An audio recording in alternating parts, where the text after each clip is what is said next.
The Dixie Fire had turned 12,000 acres to ash, blackened skeletal trees for miles.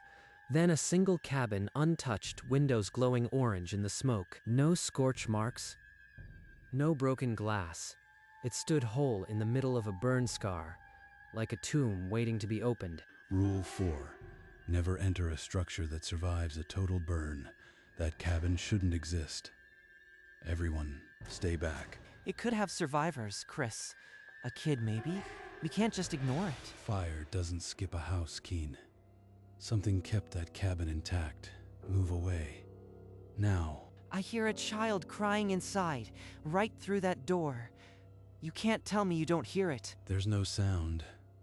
You are imagining it. Stand down, Brandon. Brandon broke for the door. His gloved hand grabbed the handle before anyone could reach him. Keen, stop. That's a direct order. The door clicked shut. Brandon Keene was inside. The crew stood in the ash, the silence louder than the fire. 6 hours earlier. Inside the crew tent, Christopher traced a finger down a whiteboard. 5 rules, written in permanent marker. You listen to these like your life depends on it, because it does. Rule 1. Never turn your back to the fire after 3 a.m. Rule 2. Carry a silver dollar in your right boot. Rule 3. If you hear a child laughing in the flames, do not look. Dig in and wait for sunrise. A child laughing. That's insane. It's not a campfire story. 3 years ago, a hotshot clawed his own eyes out after ignoring that rule. Rule 4. Never enter a structure that survives a total burn. This one, you don't question. The older crews buried the reasons. No one knows why? They know. They just won't say. But I've seen the memorials for those who broke it. They filed out into the ash-gray dawn, the rules a cold weight in their pockets. They'd been cutting line for 2 hours when the smoke shifted and early sun stabbed through. Maria's voice cut the radio static. Torres, you seeing this? Standing structure, dead center of the burn. Christopher lowered his Pulaski. His stomach tightened like a fist. The cabin sat whole in the ash, windows pulsing a low orange. It matches the old descriptions. The houses that shouldn't be standing. They moved in cautious formation, boots grinding charcoal, past a ring of untouched pine needles. Even the porch creaked without wind. Nobody moves closer. Rule 4. I am not explaining this twice. Brandon tilted his head, listening. His jaw went slack. He cocked his ear toward the door like a dog. A kid's crying in there. I hear her. She's real. He lunged. The doorframe swallowed him before Christopher could shout a second time. The latch clicked like a lock. Christopher, what do we do now? We follow the rule. We wait.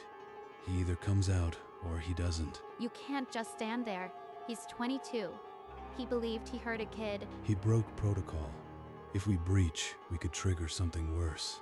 The rule exists for a reason. They called his name into the slit of the door. The cabin drank the sound.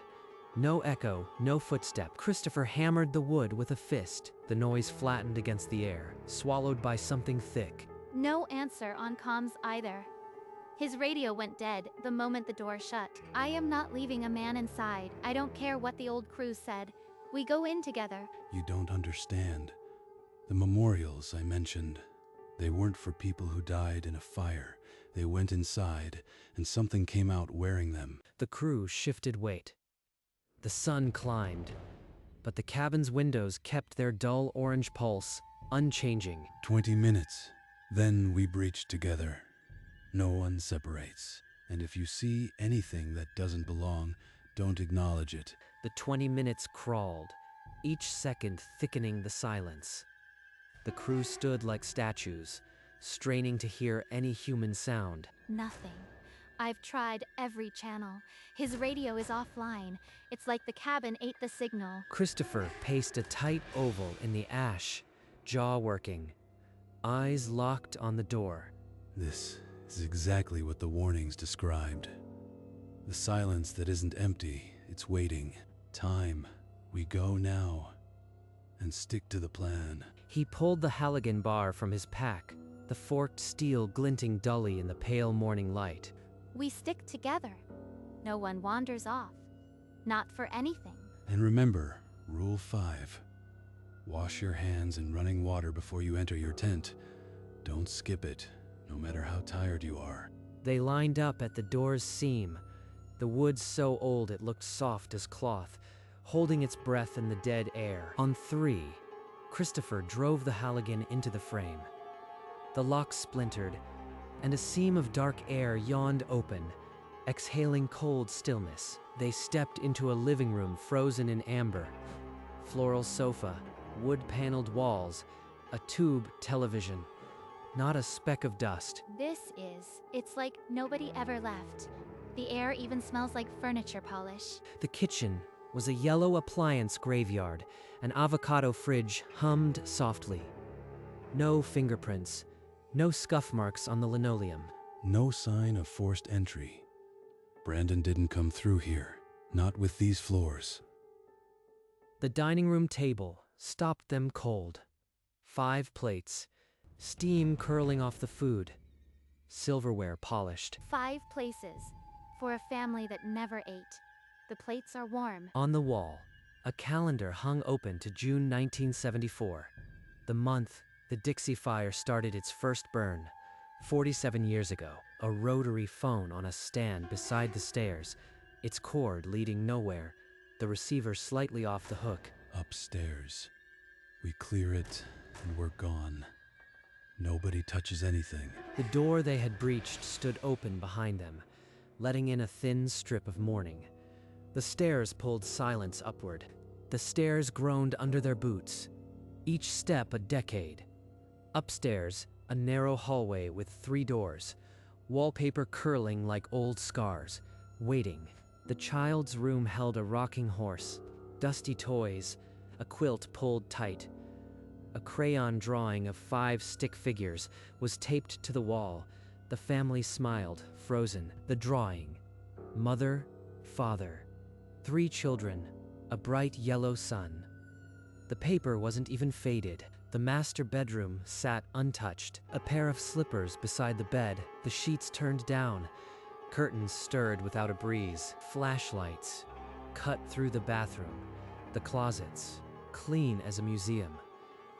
No Brandon. No disturbance. He's not up here. No sign he was ever here at all. Her eyes flicked to the dark hallway mirror. She counted the silhouettes reflected in the glass. 5, 6. Her lips parted in silence. We were 5 when we came up. Christopher counted 2. 6. He met Maria's eyes and gave the barest shake of his head. No questions. Without a word, they turned and started down the stairs. 1 extra figure slipping into the line at the back, its shape never quite in focus. They filed through the shattered door. Morning air tasted of smoke. No one looked at the shape trailing last. Maria felt it at her back, a presence that resisted focus. Her eyes caught only a smear of yellow, then nothing. Single file across the burn, crunching ash. The sun bled orange over the ridge, stretching shadows. Christopher circled the dining table in his mind. 5 plates, 5 firefighters, now 6, and the math was a wound. He didn't count them aloud. The silence was a treaty. Ignore what didn't belong, and maybe it would leave. At the firebreak, dawn lit the ridge amber. The cabin stood black in the distance, windows vacant. Done with them. It hadn't released them, just finished with them. For now. We report Brandon missing. That's all? We don't know anything else. Christopher nodded, his hand slick on the Pulaski. He understood now, not an intruder, a replacement. The sun climbed, burning off the cool. Somewhere, a child laughed, but no one looked. Back at base camp, the crew filed through a perfunctory debrief. A supervisor took notes, and nobody mentioned the extra set of boots. Brandon Keene entered a standing structure on the ridge. He didn't come out. That's the extent of it. He left out the plates, the mirror, the changed head count. The words sat wrong on his tongue. We searched the cabin. No sign of him. The fire might have disoriented him earlier. Her voice was steady, but she avoided Christopher's eyes. The lie was a shared one. Then they dispersed to their tents, each carrying a silence heavier than gear. He needed to write it down, order the memory before it's shredded. He opened his notebook and poised the pen, but the faces, some were already blurring. He tore the page, frustration twisting his jaw. The sixth man's height, his posture, all were slipping. By sunset, he couldn't recall if the extra had been left-handed or right. The cabin kept its secrets. Morning of the second day. Grid search teams fanned across the burn, combing drainages and ash pits. No trace of Brandon. The cabin had been cordoned off, but no one would go near it. Even the dogs refused the porch. At base, the crew moved in separate orbits. Christopher couldn't hold a thought for long. Faces blurred, the extra a persistent afterimage. Then the radio crackle. A voice from the east sector, command. We have a body, 14 miles out, creek bed. 14 miles east. That's not a distance. A man walks from that ridge. Not on foot. Not in the time we had. They transported the body in a tarp, the weight too light for a man in full gear. The coroner's van idled at the staging point, white and sterile against the blackened landscape. When they opened the tarp, the first thing anyone noticed were the clothes. Brown bell-bottoms, a wide-collared shirt. Decades wrong. Those clothes belong in that house. The identification came hours later. Dental records matched Brandon Keene. The cause of death, drowning. 14 miles from any standing water deep enough to drown in. In the county morgue, fluorescent light bleached the color from everything. Christopher Torres stood over a steel table, the sheet folded back to the shoulders. The clothing had been removed and bagged separately. A brown polyester shirt with a vast collar, trousers flared at the ankle, both so authentic they smelled of vintage cedar. He focused on the shirt's weave, a repeating diamond pattern he had seen only once before, on the upholstery of the floral sofa inside the cabin. The cabin didn't just kill him. It dressed him for a dinner that never happened. It folded him into its time. He signed the identification form without reading it, walked out into the late afternoon, and did not drive straight to base. He found a ridge overlook and stopped, phone in hand, the camera roll open. The crew had taken a dozen photos that morning. Before the cabin, before the head count changed, he began swiping. Group shot, line cutting, the cabin from a distance, Maria laughing at something. Then the ones after the search, fewer than he remembered. He paused on an image where everyone looked exhausted, standing by the firebreak.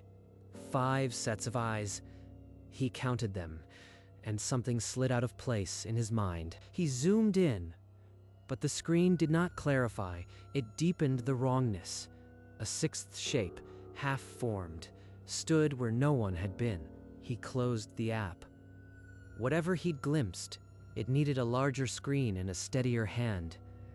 He would not look again until he was ready. Back in his tent, Christopher loaded the photos onto a tablet, squinting at each frame. Every image from after the search held only 5.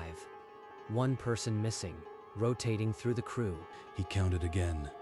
The missing man was never the same. It was as if the cabin had edited them out. Then he found one file that froze his finger. A wide shot by the firebreak. 6 figures, full daylight. He zoomed on the extra man at the right edge. The face resolved into his own. Same jaw, same soot, but older and marked. That's not a copy. That's me from the other side of the door. The scar was a precise triangle near the temple. Raised, a fresh burn that hadn't blistered yet. He checked the timestamp. 8:47 a.m. Minutes after they'd walked back, the doppelganger wore his gear, held his Pulaski. It carries my face now, but with a scar I've never earned. He lowered the tablet. His hand drifted to his own temple. Smooth, unbroken, but the image stayed, seared behind his eyes. He pulled a compact mirror from his overnight kit, hands unsteady. The tent felt smaller, the air too thick. Under the dim lantern, his face looked normal. No blemish, no scar, just exhaustion. He angled the mirror toward the tent flap, catching the last stripe of fading daylight. And then he saw it, a small triangular burn, razor-sharp margins, the skin pink and raised as if branded only minutes ago. It matches the photo, exactly. He pressed a finger to it. Pain flared, bright and cold, unlike any burn he'd known. This wasn't here yesterday. It's not a memory. It's happening now. His breath caught. The mark sat where the doppelganger's scar had been, a trespass made flesh. It's not just a copy. It's me. And I am becoming it. The mirror clattered to the cot. He sat rigid, staring at nothing, the world tilting sideways, under the weight of what he now carried. The memory cut through him like a flare, the dining room table, the 5 plates steaming. But as he replayed it, a 6th plate shimmered into existence, fork and knife aligning with a soft clink. Steam curled from the roast. The plate had been there all along, tucked out of focus, waiting. The table set for 6, but we were only 5. The cabin made up the difference. Then he saw the doppelganger again, walking with them from the cabin, its posture his own, the triangular scar already glinting in the dawn. It set a place for me, not to trap me, to free something else. The scar on his temple flared with heat, as if confirming the truth.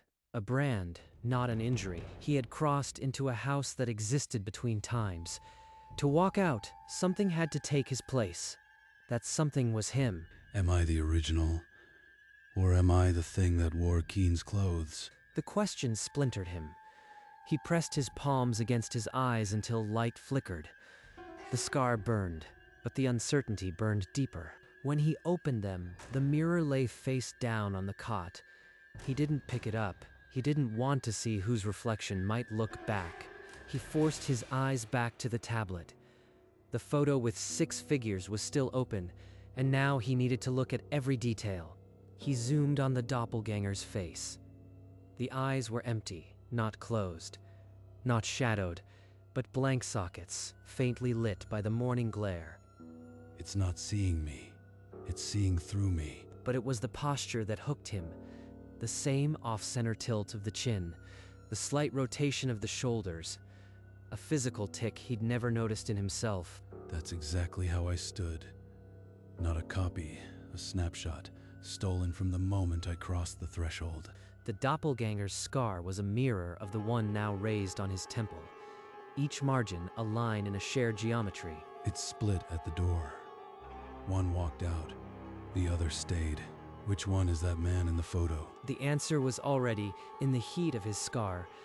The cabin had traded them, but both pieces belonged together. He was half, and the other half was complete. I am the echo, or I am the original. Either way, I am not whole. He closed the tablet and set it face down, like the mirror. The truth was a fracture, and he was carrying the sharpest edge. He drove out alone at dusk. The dirt road through the burn felt longer, the turns repeating as if the land was holding him in place. The cabin rose out of the charcoal twilight, its windows black now, no glow, but somehow heavier, watching him approach like a face with the eyes removed. He left the engine running and crossed the ash to the splintered door. The air inside was cold and stale, like a held breath. In the living room, the orange pulse was gone, but a tall mirror now stood against the far wall, an antique frame, black wood that had not been there before. That mirror, it wasn't on any wall we searched.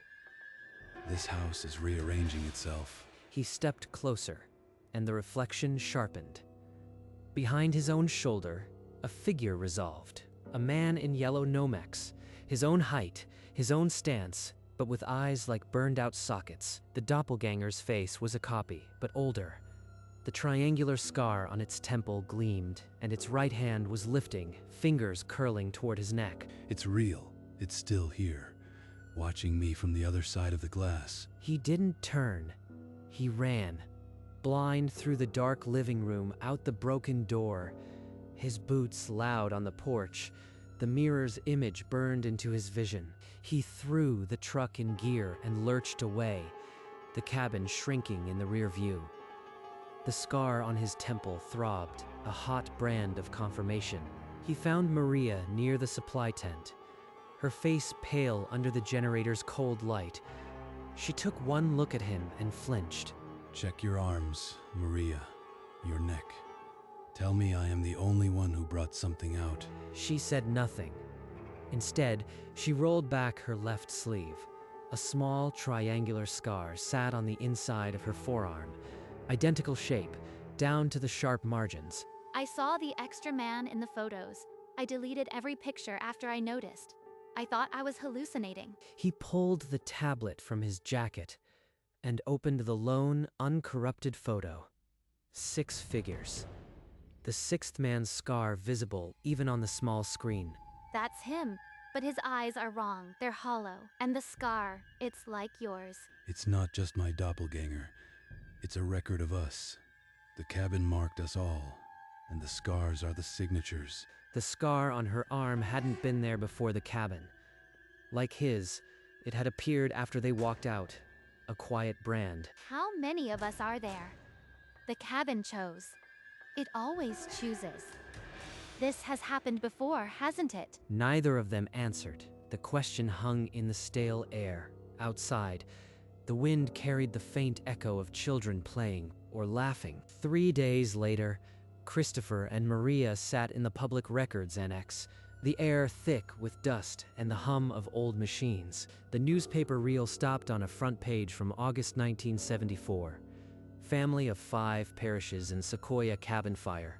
Mother, father, 3 children lost. 3 children lost, but the body of the youngest, a girl named Eleanor, was never recovered. They found her pajamas in the creek, nothing more. A related file contained a crew photo from that era. 5 hotshots posing in front of a pine. One man with a triangular scar on his cheekbone. Same scar, same geometry. This isn't a new curse. It's been cycling since before the rules were written. They found excerpts from a retired firefighter's journal. Heard the child laugh again tonight. Rule 4 is not punishment, it's a quarantine. Break it, and the house picks someone to live in. It picks someone, and the scar marks the exchange. That's why the 6th man had your face. It was already wearing your shape. And the plate at the table, that was its invitation. The cabin sets a place, and if you sit down, even by entering, you've made the trade. The microfiche light flickered as the machine cycled to the next article. Cal Fire investigates anomalous burn patterns. Firefighters report supernatural laughter near standing structures. The date, September 1981. Christopher saved the images to a flash drive. The rule wasn't superstition. It was a scar-covered history, written in old newsprint, and buried photographs. Back at base, Christopher stood apart from the others, facing the dark ridge. He spoke the words aloud, testing them like a blade. Rule 4. Never enter a structure that survives a total burn. You enforce it without question. You do not open the door. The scar on his temple flared. A pulse of orange light, warm at first, then searing, as if something inside pushed against his skin. Christopher, your scar. It's glowing. Step back. It feeds on belief. The rule isn't just protection, it's starvation. Deny it entry, and it weakens. He pressed a palm over the mark, feeling the heat diminish. The glow subsided, leaving only the cold, permanent brand. It's inside me, but the rule is a leash. As long as I enforce it, the thing is bound. If I break it again... Then we become the warning. We teach them the rule as if it's gospel, because it is. Christopher looked at the scar in his reflection, seeing it now not as a wound, but as a covenant. He would bear it, and others would live. Outside, the wind died. The child's laughter had stopped. For now, the cabin had enough, or it was waiting for the next crew to forget. 8 years later, Christopher stood before a room of rookies, the triangular scar on his temple a silent syllabus. On the whiteboard, 5 rules. You will hear things. A child, a woman, a friend. Do not believe them. Rule 4 is absolute. You do not open that door. He said it with a fervor that made the room colder. Rookies exchanged glances, but no one dared ask why. Summer 2030, a call. Intact house in a burn zone. He was there in 20 minutes. A young firefighter was already walking toward the door, eyes glassy, a faint smile on his lips. Christopher seized his shoulder. The grip was iron. You hear nothing. Step back. The rookie blinked, dazed, and obeyed. The scar on Christopher's temple flashed once, then went dark. I've seen what it does. You won't. Not today. The crew withdrew, the cabin's windows fading to black. Another generation had learned the rule. The crew retreated through the charcoal scrub, leaving Christopher alone before the cabin. Its windows were black mirrors now. The scar on his temple blazed to life, a needle of orange piercing the gloom, visible through his helmet strap. A child's giggle threaded through the wind. Eleanor's voice, unchanged from 1974. Not this time. You'll stay hungry a little longer. The rookie looked back, face pale. The lesson wasn't in the rule. It was in the scar. Christopher's hand fell from the young man's shoulder. The mark cooled, retreating to a dull brand. The crew moved down the ridge in a tight line, carving a new path through the ash, and did not look back. On the nearest scorched pine, something had left a brand, a triangular burn, still smoking, the bark weeping sap. He touched his own temple. The skin was cool now, but it would never be whole. The cycle held. For now, the wind died. The embers settled. The forest remained, hungry. Christopher stood alone on the ridge, the sun sinking into smoke. The scar on his temple was a faint orange ember now, never fully extinguished. Somewhere, still, a child waits for someone to open the wrong door. Below him, the Dixie Fire Ridge stretched black and silent, the burn scars already softening with the green of new growth. He touched the mark, felt the old heat coil under the skin. It was not his. It would never be his. Rule 4. The scar flared, then dulled. Acceptance.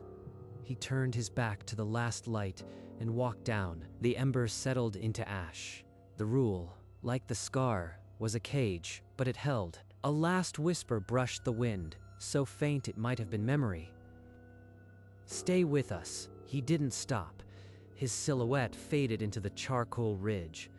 The forest held its breath. The cabin's windows stayed dark, but not forever.